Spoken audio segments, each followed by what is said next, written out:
Good morning, everybody. It is 1:24 Saturday morning. I did not get Friday's video done in time, and I'm sorry. It was a very busy day.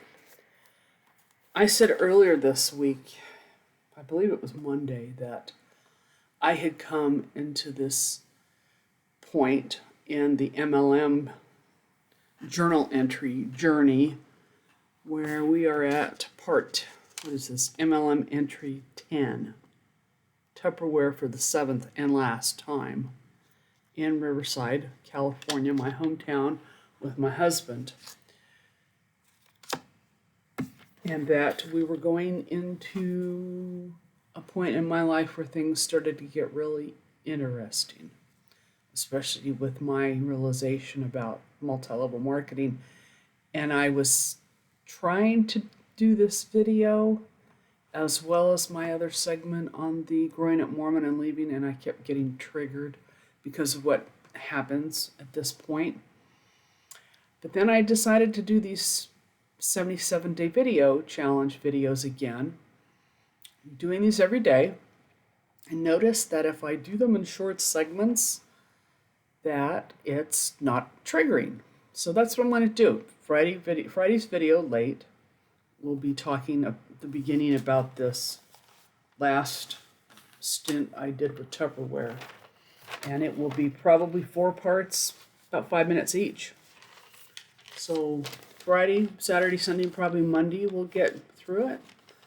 So here we are, and it is day 11 of the 77-day video challenge.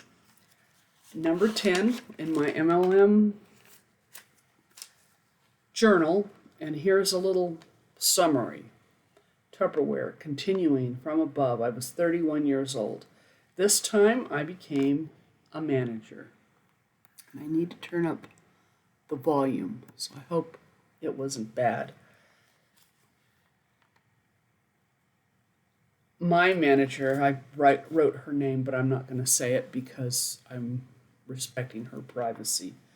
She was my manager and was an excellent mentor. I promoted out a manager. Then I missed earning the van, and at this time it was a Dodge Caravan, by $200 because I didn't keep track well enough. And my manager missed my numbers. I was so disappointed. And this was when I learned how people will come into a business, say and do things, but miss the mark. I was starting to suffer from depression and could not keep up with delivering party orders to hostesses. All that work for what? So we moved to Riverside, as I said in the last video, and I'll put a link to the last video about the MLM journey in the description box so you can go back and watch it. My husband had joined the Air Force, so we got orders to go to my hometown, Riverside, which I was not happy about. But we went and moved into an apartment right away. I started going back to school, back to college. And I was going full time. I was working for my old boss, who I had worked for previously. When I told you I was going to college, I had to drop out because I was driving all over Riverside. So I went back to work for her, and this was in a catering business. She owned a Hawaiian style type of luau's, and I was her office manager, her secretary, her billing person, and whenever they had catering gigs, I was getting paid extra money to come and help out with cooking and food prep. And then I'd come back in on Monday and clean and wash the dishes. And it was a small business. And I was working about 30 hours a week, but I was going to school around that.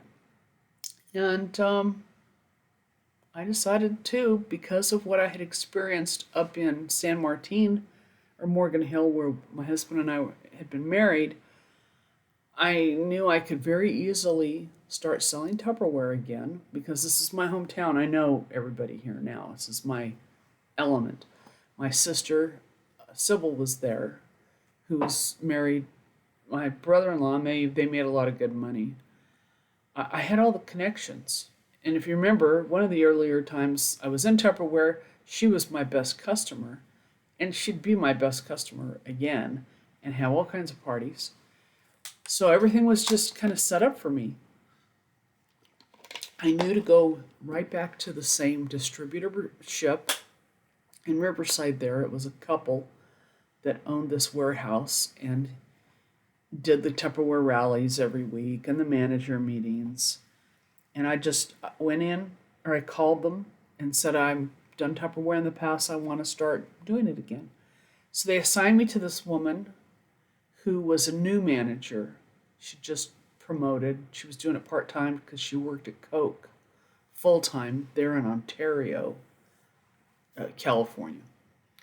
So she was one of those go-getters because she had just promoted out as a manager in a very short time.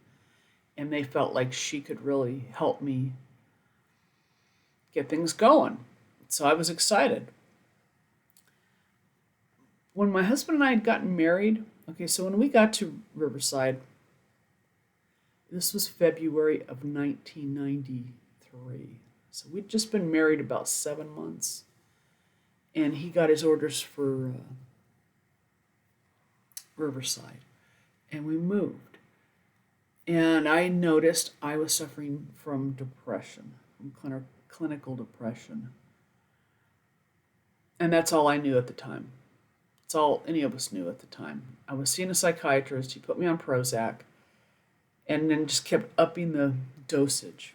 And I'll tell you later what happens with that because I've already gone over the time I needed for the video. So I'm going to stop it and cut this part off and tell you that I'm going to upload part 2 for Saturday, but it's going to be uploaded right after I upload part 1. Okay? So I'll see you in the next video.